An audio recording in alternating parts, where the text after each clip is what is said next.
એક એવું નેતૃત્વ આપણને મળ્યું છે.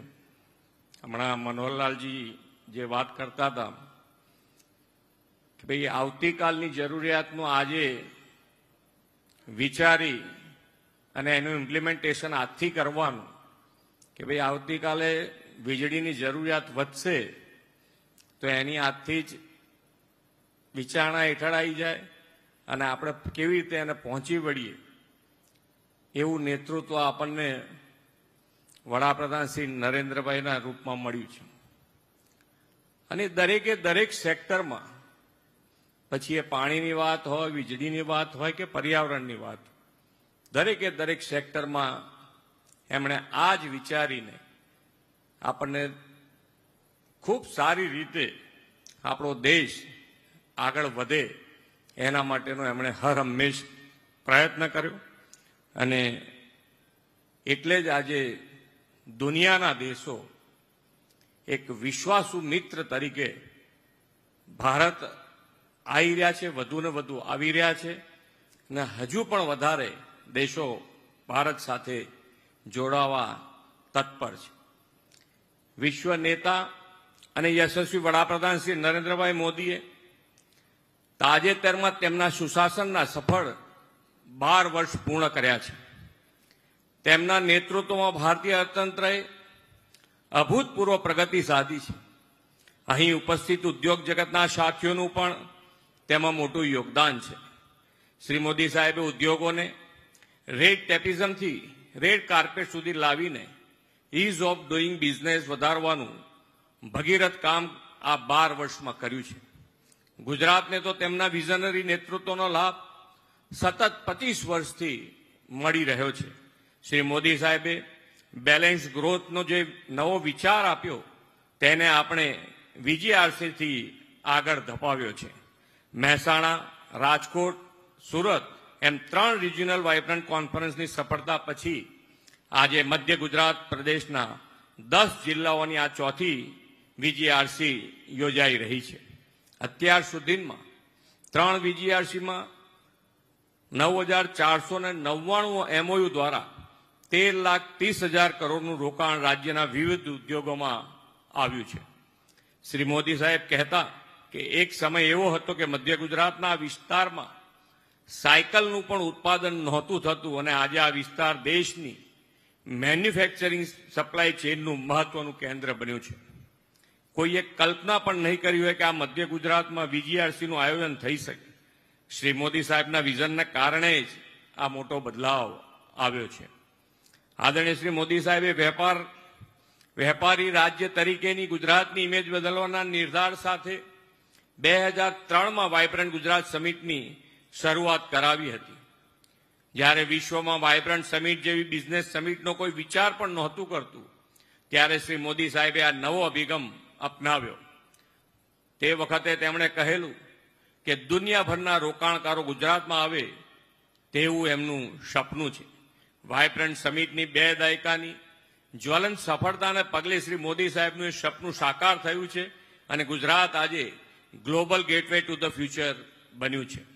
વાઇબ્રન્ટ સમિટની ઉત્તર સફળતા માટે કારણે ગુજરાત દેશના ગ્રોથ એન્જિન તરીકે પ્રસ્થાપિત થયું છે. મધ્ય ગુજરાત પ્રદેશ તો રાજ્યના ડેવલપમેન્ટનું હાર્ટ છે. વડોદરા, આણંદ, ખેડા, પંચમહાલ, છોટાઉદેપુર, દાહોદ જેવા જિલ્લાઓમાં મેન્યુફેક્ચરિંગ, એન્જિનિયરિંગ અને ફાર્મા તથા એગ્રી ફૂડ પ્રોસેસ અને એમએસએમઈ ઇન્ડસ્ટ્રીઝ ડેવલપમેન્ટમાં નોંધપાત્ર યોગદાન આપે છે. વડોદરા તો petrochemicals, speciality chemical, EV equipment ઉપરાંત તાતા એરબસ C295 દ્વારા એરોસ્પેસ સેક્ટરમાં અગ્રેસર બની રહ્યું છે. શ્રી મોદી સાહેબ કહેતા કે અહીંથી મધ્યપ્રદેશ સુધીના વડોદરા, હાલોલ, કાલોલ, ગોધરા અને દાહોદ 5 શહેરના વિસ્તારમાં લઘુ ઉદ્યોગનું મોટું નેટવર્ક ઊભું થયું છે. આપણું આણંદ દેશનું મિલ્ક કેપિટલ છે અને અમૂલ બ્રાન્ડ દુનિયામાં ભારતની ઓળખ છે, તો ખેડા જિલ્લામાં ફૂડ પ્રોસેસિંગ અને લઘુ ઉદ્યોગની તાકાત છે. અમદાવાદના ધોલેરા અને સાણંદ દેશના સેમિકોન હબ તરીકે ગ્લોબલ સપ્લાય ચેઇનના મહત્વના કેન્દ્ર તરીકે ઉભરી રહ્યા છે. ધોલેરા દેશના પહેલા સ્માર્ટ ઇન્ડસ્ટ્રીયલ સિટી તરીકે આકાર લઈ રહ્યું છે. ત્યાં ગ્રીનફિલ્ડ એરપોર્ટ ટૂંક જ સમયમાં કાર્યરત થવાનું છે. આદરણીય વડાપ્રધાનશ્રીએ ધોલેરાને હાઈ સ્પીડ રેલ કનેક્ટિવિટી માટે તાજેતરમાં જ દેશના પહેલા સેમી હાઈ સ્પીડ રેલ કોરિડોરને મંજૂરી પણ આપી દીધી છે. આપણે ટ્રેડિશનલ એમએસએમઈ અને ઇમર્જિંગ સેક્ટરના ઉદ્યોગને પણ પ્રોત્સાહન મળે તે દિશામાં આગળ વધી રહ્યા છીએ. ગાંધીનગરનું ગિફ્ટ સિટી ફિનટેક માટે બેસ્ટ ડેસ્ટિનેશન. અહીં એઆઈ, ડેટા સેન્ટર્સની સાથે ફાઇનાન્સિંગ અને એરક્રાફ્ટ લીઝિંગ માટેનો અપાર અવસરો છે. આ બધા ક્ષેત્રોને વધુ વેગ મળે તે માટે સૌથી જરૂરી બાબત છે સરકારની સુદૃઢ નીતિઓ. શ્રી મોદી સાહેબે ગુજરાતમાં ઇઝ ઓફ ડુઇંગ બિઝનેસની સંકલ્પના સાથે ઉદ્યોગ માટે સિંગલ વિન્ડો ક્લિયરન્સ વ્યવસ્થા ઊભી કરી છે. એ દિશામાં આગળ વધતા ઉદ્યોગોની ગ્લોબલ સપ્લાય ચેઇનમાં ભાગીદારી વધુ મજબૂત બને તે હેતુથી આપણે તાજેતરમાં જ ન્યૂ ઇન્ડસ્ટ્રીયલ પોલિસી 2026 જાહેર કરી છે. વિકસિત ગુજરાતથી વિકસિત ભારત 2047ના લક્ષ્ય સાથે આ પોલિસીમાં એમએસએમઈ, મહિલા ઉદ્યોગ સાહસિકો, સ્ટાર્ટઅપ્સ વગેરે માટે એક બ્રેક થ્રુ પહેલો અને ઇન્ડસ્ટ્રીયલ ફ્રેન્ડલી ઇન્સેન્ટિવ્સ સમાવેશ કર્યા છે. પહેલી વખત એવી પોલિસી બની છે કે જેમાં ચૂઝ યોર ઇન્સેન્ટિવ્સ અન્વયે ઇન્ડસ્ટ્રીઝ પોતે નક્કી કરશે કે તેમને કયા પ્રકારનું ઇન્સેન્ટિવ જોઈએ છે. આપ સૌ પણ આ પોલિસીનો લાભ લો એવી અમારી અપેક્ષા છે. આદરણીય વડાપ્રધાનશ્રીએ ગુજરાતને પોલિસી ડ્રીવન સ્ટેટની આગવી ઓળખ અપાવી છે. તેમના નેતૃત્વ અને માર્ગદર્શનમાં Gujarat policy framework, good governance, robust infrastructure અને ફાસ્ટ ડિસિઝન મેકિંગમાં અગ્રેસર છે. એટલું જ નહીં, ગુજરાત વડાપ્રધાનશ્રીએ આપેલા make in India made for the world, આત્મનિર્ભર Bharat, digital Bharat, green growth જેવા અભિયાનો દ્વારા નવી અર્થવ્યવસ્થાનું નિર્માણ કરી રહ્યું છે.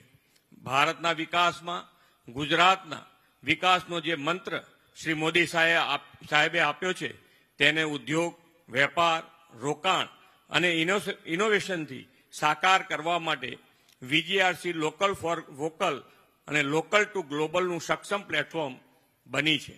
વડાપ્રધાનશ્રીએ આ શહેરમાં જ કહ્યું હતું કે કોઈ પણ પોસિબિલિટીને પ્રોસ્પેરિટીમાં બદલવા માટે યોગ્ય પ્લાન અને યોગ્ય પાર્ટનર્સની જરૂર છે.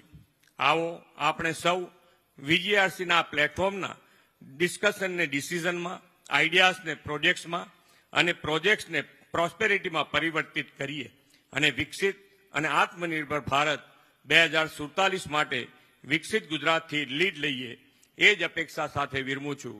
ભારત માતા કી જય. વંદે માતરમ. જય જય ગરવી ગુજરાત. ખૂબ ખૂબ આભાર માનનીય મુખ્યમંત્રી.